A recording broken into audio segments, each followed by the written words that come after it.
A notícia já era esperada, ainda assim surpreendeu comerciantes da região. A manutenção do imposto reduzido para veículos e produtos da linha branca levou muita gente ao comércio nesse fim de semana. A reportagem é de Márcio Correia. Tudo o que é bom dura mais um pouco. A redução do IPI para carros novos ganhou fôlego outra vez e vai agora até 31 de outubro. Os bons resultados do setor motivaram o governo a prorrogar de novo o desconto. Nesta concessionária em São José dos Campos, 360 carros foram vendidos em agosto, alta de 40%. O brasileiro deixa tudo para a última hora, né? Então era o último mês do IPI, né? Segundo o governo, deveria se encerrar agora dia 31 de agosto.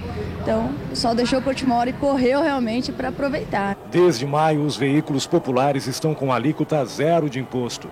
Para os modelos bicombustíveis com motores até 2.000 cilindradas, a taxa caiu de 11% para 5,5%. Carros somente a gasolina tiveram o IPI reduzido de 13% para 6,5%. Feliz com a manutenção do benefício, Dona Diná resolveu fechar negócio. É o melhor momento de comprar, né? Tivesse no nosso alcance, né? Da entrada, essas coisas. O IPI mais baixo facilitou? Ele ajudou bastante, né? Para aumentar a competitividade, os seminovos também estão até 10% mais baratos.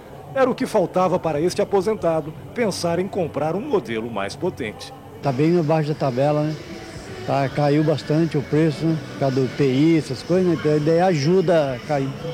Para produtos da linha branca, a prorrogação foi maior, vai até 31 de dezembro. Fogões e lavadoras de roupas modelo tanquinho continuam isentos do imposto sobre produtos industrializados. Geladeiras, a alíquota permanece em 5% e os móveis com taxa zero de IPI. A geração de empregos foi um dos fatores que fizeram o governo prorrogar o benefício. Segundo a Anfávia, que representa as montadoras de veículos, mais de 2.700 empregos foram gerados.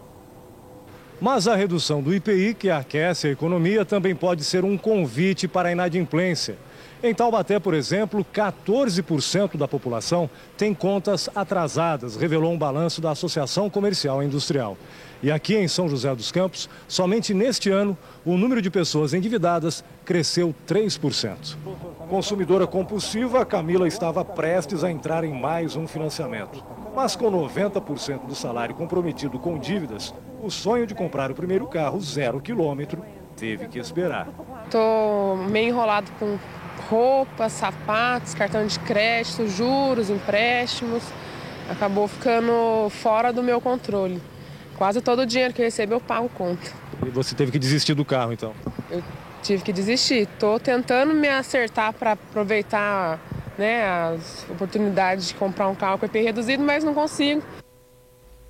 Para falar sobre as medidas anunciadas pelo governo e, consequentemente, o reflexo disso na economia, a gente recebe hoje aqui no estúdio o financista do Núcleo de Pesquisas Econômicos Sociais da Unital, o famoso NUPES, o Odir Guarnieri. Obrigada pela presença, Odir. Boa noite, é um prazer estar aqui e poder dar essa palavra aos telespectadores da Band. Uma aula, né? Porque, por exemplo, a Camila, estudante que foi mostrada agora na reportagem, que mostra que está endividada, ela é um reflexo do que acontece na população. A população se endivida mais do que pode. Na verdade, os incentivos que o governo faz, ele faz de forma correta sob o ponto de vista dele, ou seja, tentar dinamizar a economia.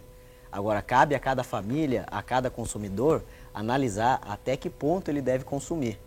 E os incentivos que vêm sendo dados têm propiciado condições para que o consumidor se endivide. E aí situações dessa, como nós vimos aí, passam a ocorrer. A família ou as pessoas ficam endividadas. Quanto que a gente pode considerar que uma pessoa está endividada? Na verdade, assim, o Banco Central ele tem uma estimativa de que 50% das famílias já estão endividadas. O que quer dizer, ou seja, que elas têm crédito tomado. Isso não necessariamente quer dizer que elas estão enforcadas, sem condição de pagar as contas. Mas uma boa condição saudável seria o seguinte, que pelo menos o orçamento familiar, dentro do orçamento familiar, as famílias consigam poupar no mínimo 10%, pagar prestações de empréstimo até 30%, 35% e ficar com uma outra reserva para o dia a dia, para o cotidiano delas. Falta essa educação financeira hoje na maioria das famílias brasileiras, então? É uma falta de planejamento do orçamento familiar, né? O brasileiro, de 94 para cá, quando você teve o advento da estabilização monetária, conseguiu fazer com que ele pudesse planejar as suas contas. A estabilização da moeda deu esse ganho para ele. O poder de compra aumentou. O poder de compra aumentou, mas mais do que isso, é preciso entender que eu tenho dinheiro, o crédito está aí. Primeira coisa, eu preciso do bem ou não preciso do bem? O incentivo, ele está ali, batendo a sua porta. Mas você precisa, antes disso, fazer uma análise. Eu preciso trocar de carro? Eu preciso trocar de geladeira? Aí sim, se você achar que precisa, aí sim, vá para a pesquisa. Porque se esse consumidor, em vez de se endividar, tivesse o dinheiro à vista, talvez ele fizesse melhor negócio. E as condições das famílias hoje endividadas, elas não conseguem fazer a poupança para poder, num futuro próximo, comprar à vista com desconto, que é o melhor negócio para ele. E levar em conta também não só esse comprometimento do salário, né, da renda da família, mas também o desemprego, por exemplo. Sim, os créditos tomados a médio e longo prazo, eles embutem um risco maior, tanto para quem concedeu, tanto para quem tomou o crédito. Porque os créditos tomados, ou o que vai acontecer dentro de um prazo de 1 ano na sua vida, é mais previsível do que vai acontecer entre 0 e 5 anos dentro da sua vida. Então, se você de repente vem a perder o seu emprego e tiver uma carga de dívida a pagar muito grande, isso acaba se tornando um tormento para a família, para aquela pessoa que possui o crédito e tem que honrá-lo. Exatamente. Eu agradeço muito a sua presença, viu, Odir? Um bom fim de semana para você. Eu que agradeço e um abraço a todos. Agora esporte. Jogando fora de casa, o Guaratinguetá conseguiu um empate na noite de ontem contra o Ceará em partida válida pelo Campeonato Brasileiro da Série B.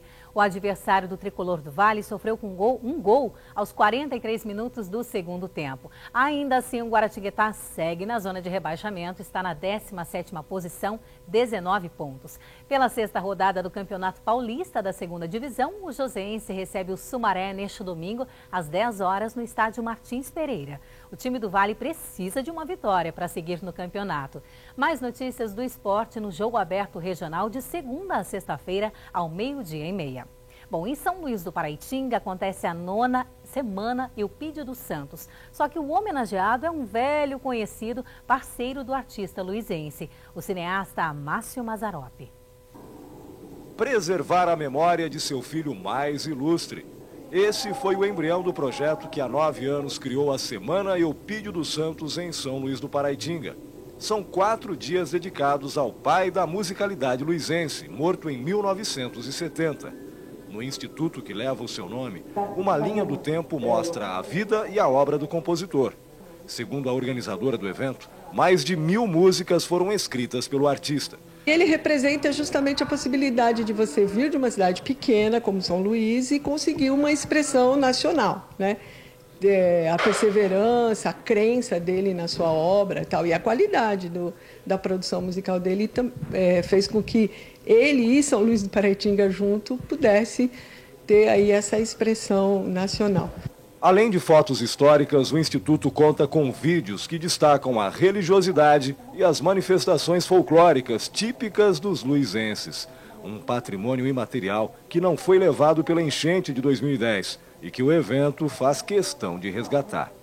Em 2012, a Semana Eupídio dos Santos também celebra o centenário do nascimento de Amácio Mazzaropi. Além de amigo pessoal, o compositor também foi o principal parceiro musical do cineasta. O encontro de talentos aconteceu na década de 30, em um momento de muita dificuldade. O filho de Eupídio conta que Mazzaropi tinha show marcado na cidade e, por causa de uma forte chuva, os músicos não conseguiram chegar. Mazzaropi chegou aqui sozinho, não tinha muito o que fazer. E meu pai ficou sabendo, chamou os irmãos, que todos músicos e amigos, e foram lá. Daí o pai fez acontecer. Um tempo depois, a minha mãe ficou sabendo que o Mazzaropi ia se apresentar em Taubaté e falou: Eupídio, vamos lá, tal. Meu pai foi com ela lá, daí teve o grande reencontro. Eupídio escreveu 25 músicas para 19 longas. Despertar do Meu Sertão, do filme Jeca e Seu Filho Preto, foi uma delas.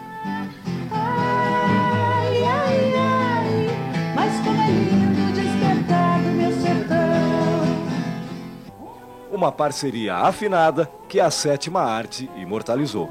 O Mazzaropi, ele, além de ter sido um grande cineasta, ele foi uma pessoa muito empreendedora, ele foi um grande empreendedor, né? Ele sabia fazer sucesso. E eu preenchi aí essas condições. Foi uma parceria muito profícua, foi uma parceria baseada na amizade, mas também nessa condição artística.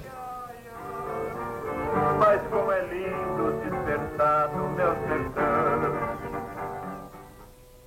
O Band Cidade fica por aqui. Você pode rever as nossas reportagens no site da TV Band Vale e também ser um de nossos seguidores no Twitter.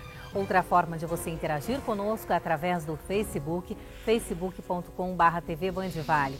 Assista agora ao Jornal da Band. Obrigada pela sua companhia, uma excelente noite, um ótimo fim de semana.